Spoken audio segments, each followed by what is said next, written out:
राठौड़ों की राजकुमारी थी हंसाबाई, लेकिन लाखा ने समझा कि ये विवाह का प्रस्ताव मेरे लिए आया है।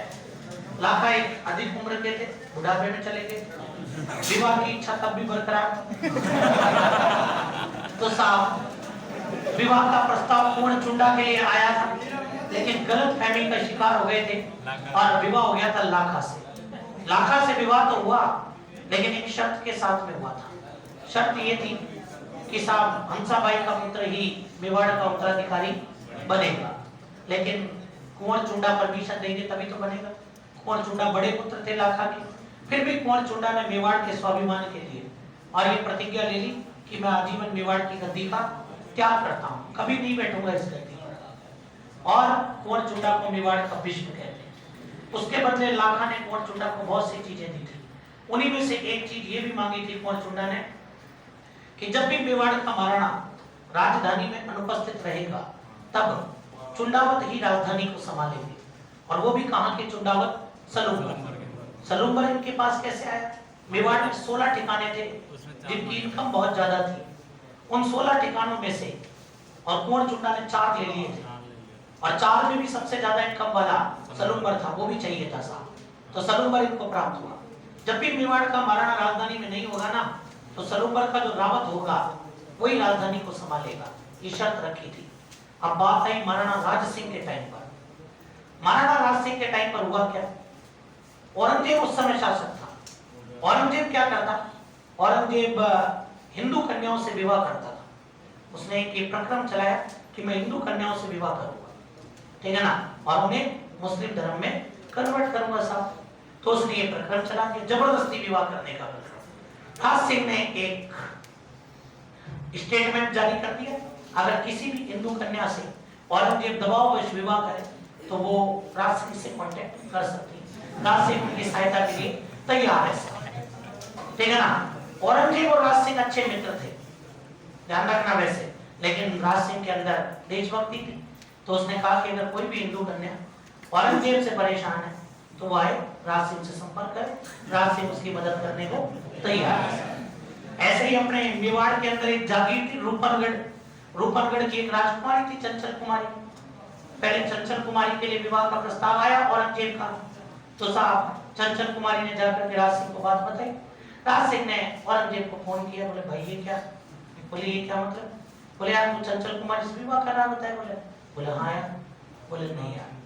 बोले उससे तो मैं विवाह करूंगा। बोले तेरे को पता नहीं, हम तो 3-4 साल से साथ हैं और अब तू विवाह कर रहा है।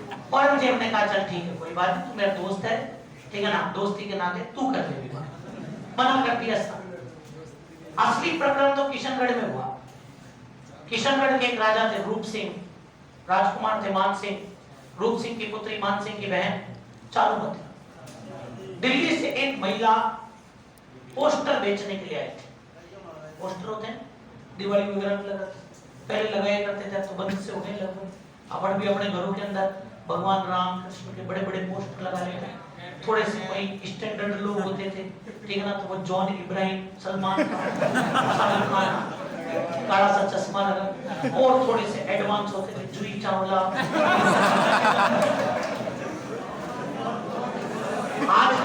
आजकल इस परंपरा को गन्ने के जूस वाले निभा रहे, वो अपने ठेलों पर, बाकी सबने बंद कर दिया लगभग है। ध्यान रखना आप लोग। तो साहब वो दिवाली पोस्टर लगाते थे, वो बेचने के लिए आई थी वो। तो जब वो आई तो किशनगढ़ पहुंची वो महिला। उसने कहा राजकुमारी हम एक से बढ़कर एक चित्र लेकर के आए, दिखाओ। बोले सब बढ़िया बढ़िया जोरदार चित्र, महाराणा सांगा के, महाराणा कोबा के, ठीक है ना, ऐसे बढ़िया जो देव देवी देवता रहे हैं, महापुरुष रहे हैं, उन सब के चित्र उसने दिखाए। और जो जो चारुमती को पसंद आए ले लिए सब। चारुमती ने लेकर के पेमेंट कर दिया। उसके बाद उस महिला ने कहा राजकुमारी एक चित्र मेरे पास और है, आप वो तो लेना ही भूल गए, और उसको तो सबसे ज्यादा आवश्यकता है सर, ठीक है ना। बोले किसका? बोले आप देखो तो सही। तो दिखाया साहब औरंगजेब का चित्र। तो बोले ये तो लोग, बोले ये कौन है? बोले अरे बोले राजकुमारी आप इसको नहीं जानते, ये भारत का मुगल बादशाह औरंगजेब है। चारुमती का ये है औरंगजेब? हाँ। तो बोले ये भी देखो आपने।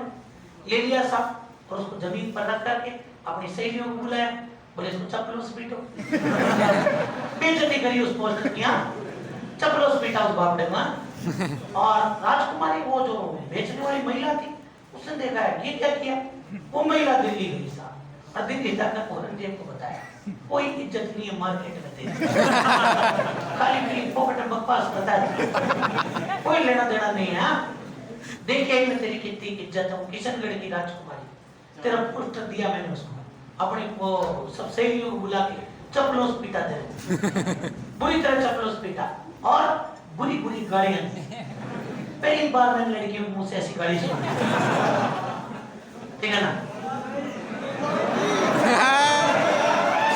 बोले सुना तो साहब है, कमाल करते हो पांडे जी। तो साहब बताया साहब, औरंगजेब ने कहा ऐसी बात है, पता करो किशनगढ़ का राजा कौन? बोले रूप सिंह। राजकुमार मान सिंह को बुलाओ दिल्ली। दिल्ली बुलाया गया मान सिंह को। मान सिंह कहा कि हम अब तक ये जो अधीनता वाला अपना रिश्ता है, अब इसे अपन प्रॉपर रिश्तेदारी में बदल देते हैं और अब आपकी बहन चारुमती से विवाह करना चाहते हैं। मान सिंह ने कहा साहब आजकल की लड़की ऐसा करे तो करे, नहीं तो नहीं करे। औरंगजेब ने कहा मैंने पूछा नहीं है, आदेश ही मेरा, और अगर मना किया किशनगढ़ रियासत मुगल साम्राज्य में विलीन हो जाएगी, ध्यान रखना। मान सिंह ने कहा जब आपने सोच लिया तो फिर मना कैसे कर सकते हैं? ठीक है साहब, आपको बता देना कब बारात लेकर आओगे, कर लेंगे व्यवस्था। जरा सी रियासत कर भी कह सकती थी बेचारी, ठीक है ना? भाई गलती उनकी भी नहीं थी, भाई किशनगढ़ ही चला जाता पूरा ही। तो बोले साहब ठीक है आप बता देना डेट जब भी आप आओ। आया साहब मान सिंह किशनगढ़ लौट करके चारुमती को मुबारक को बोले बधाई। बोले किस बात, तेरा विवाह तय कर दिया। बोले किससे? औरंगजेब से। बोले किससे पूछ कर? बोले तुम पूछा था क्या, चप्पल जूते मार के सकते किससे पूछ कर? चारुमती ने कहा तो आप भाइयों मेरे राठौड़ वंश के बचाओ मेरे को। बोले क्या बचाएं, इतनी बड़ी सेना है सामने, कौन लड़ेगा? और अगर किशनगढ़ को बचाने के लिए एक राजकुमारी अपना बलिदान दे दे तो बड़ी बात नहीं है, दे सकती है, बहुत वीरांगनाओं ने दिए हैं, ठीक है ना? चारुमती ने कहा आपकी बस की बात नहीं हुई क्या? चूड़िया पहन कर बैठ जाओ, मैं देख लूंगी मुझे क्या करना है। हाँ तो देख ले, तो क्या करना है, बकवास कर रही है, ऐसे ही बोलते हैं ना, ठीक है ना? तो साहब बोल दिया साहब। अब चारुमती सोचे बैठे बैठे क्या करूं क्या करूं, तभी अचानक उसको याद आया राज सिंह ने कहा था अगर किसी को भी औरंगजेब से दिखा तो कॉन्टेक्ट टू मी। कहीं से बड़ी मुश्किल से राज सिंह के नंबर कबाड़े, फेसबुक में सर्च करके निकाले नंबर, राज सिंह को मैसेज किया हाय। राज सिंह दरबार में बैठे यार किसका मैसेज आया, ओपन किया, बोले सबसे पहले ऊपर क्लिक किया,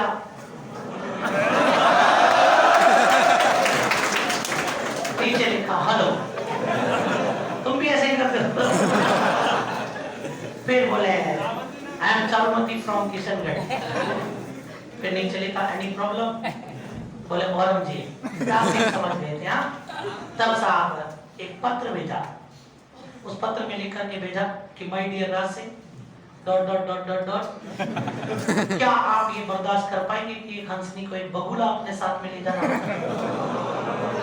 मैं चाहती हूँ कि जिस प्रकार भगवान कृष्ण ने जरासंध की सभा से रुक्मणी को अपने साथ लेकर के गए थे, उसी प्रकार राज सिंह मुझे किशनगढ़ से लेकर जाए, ठीक है ना? और राज सिंह ने भी तुरंत डन कर दिया। बोले आप बता देना औरंगजेब के विवाह की तिथि कब है, उससे पहले अपन अपने विवाह की तिथि तय कर लेंगे, ठीक है ना? और मैं बारात लेकर के आ जाऊंगा, उससे पहले विवाह कर लिया जाएगा। औरंगजेब से संपर्क किया, औरंगजेब को बात करी, बोले भाई ये क्या? बोले ये क्या क्या? बोले यार मैंने सुना चारुमती से विवाह कर रहा है। बोले हाँ। बोले यार, बोले ये दोस्ती निभा रहा है तो चारुमती से तो मैं विवाह करूं। औरंगजेब ने कहा तू हर बार तू ही करे, गलत बात। बोले ऐसे नहीं चलेगा, एक तेरी एक मेरी, एक तेरी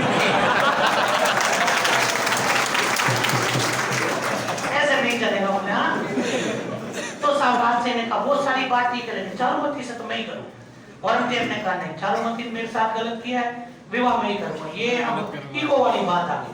राज सिंह ने कहा नहीं मैं ही करूं। औरंगजेब ने कहा युद्ध लड़ ले, जो जीतेगा वो कर लेगा। हाँ, और राज सिंह ने कहा ठीक है डन। औरंगजेब अपनी सेना लेकर के रवाना। इधर राज सिंह ने अपने सामंतों को बुलाया। राज सिंह ने सामंतों को बुला करके कहा कि बोले साहब युद्ध की तैयारी करें। सामंतों ने कहा अचानक क्यों? बोले औरंगजेब आक्रमण कर रहा है। अरे बोला पढ़ने क्या किया है? बोले अपन ने कुछ नहीं किया, उसने किया। बोले महाराज, बोले आप ऐसे अचानक युद्ध की तैयारी? बोले तुम्हें पता नहीं है, एक अबला नारी मेरे को पुकार रही थी, मैंने सहायता करी उसकी। सामंत ने कहा महाराज आजकल आपको लगता नहीं बहुत अबला नारी पुकार रही है?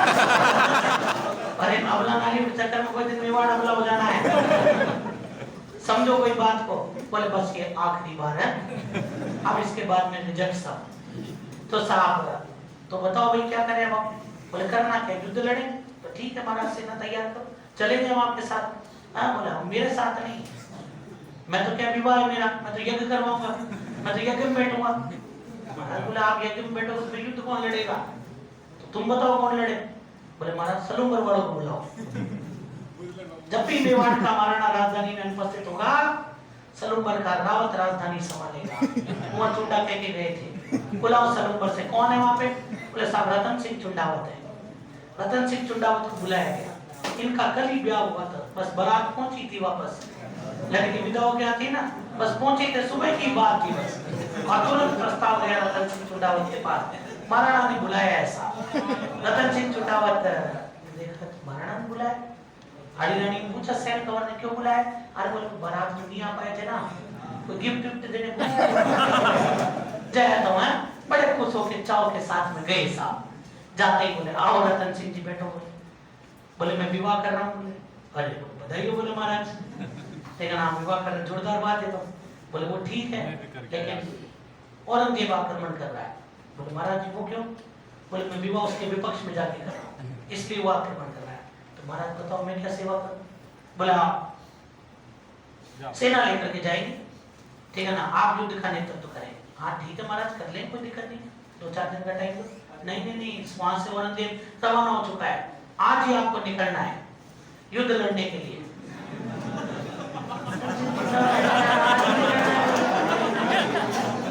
बोले महाराज, बोले ऐसे कैसे? बोले वो चुंडा कह के गए थे, बोले मैं तो क्या यज्ञ में बैठूंगा, वो कह के गए थे जब भी मेवाड़ का महाराणा राजधानी में अनुपस्थित होगा तो बोले आप ही संभालते बताए, या तो भूल जाओ फिर उस शर्त को, तो फिर हम हमारे दूसरी शर्तें बना ले। बोले नहीं महाराज, कौन चुंडा हमारे आराध्य है, बोले ऐसे तक भूल जाए, बोले तो फिर तो भैया जाना पड़ेगा। बोले महाराज समझो कल ही ब्याह हुआ है, ऐसा थोड़ी है आप अपने ब्याह के चक्कर में दूसरे ब्याह बिगाड़ दो। समझा हो रहा कोई बात? बोले मैं तो समझाऊं, आप युद्ध लड़ो जाओ। आप जाएंगे फिर क्या करें? गए बेचारे मुंह लटका करके। सैल कुंवर ने पूछा लिया है गिफ्ट? बोले हाँ युद्ध। बोले युद्ध में भेज रहे हैं। बोले साहब तो बोले युद्ध में भेज रहे हैं तो गौरव की बात है, जाना चाहिए। मैं कह रहा हूँ ना हाड़ी रानी का इतिहास बहुत प्रबल रहा है, ठीक है ना। बोले जाना चाहिए युद्ध में, ठीक है ना, तो जाओ। तो अगर भेज रहे हैं तो कितना सौभाग्य है कि आप सेना का नेतृत्व करोगे। रतन सिंह ने कहा तुम नहीं समझती रे।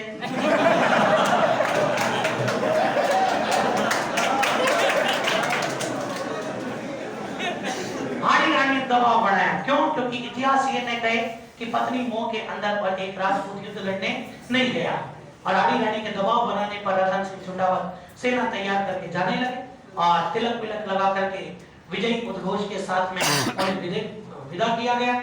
और जब विदा किया गया तो उसके बाद में जब बीच रास्ते में पहुंचे तो उन्हें फिर हाड़ी रानी सहर कंवर की याद आई और अपने सैनिक को भेजा कि जाकर के सेनानी लेकर के आ। सेनानी मतलब निशानी।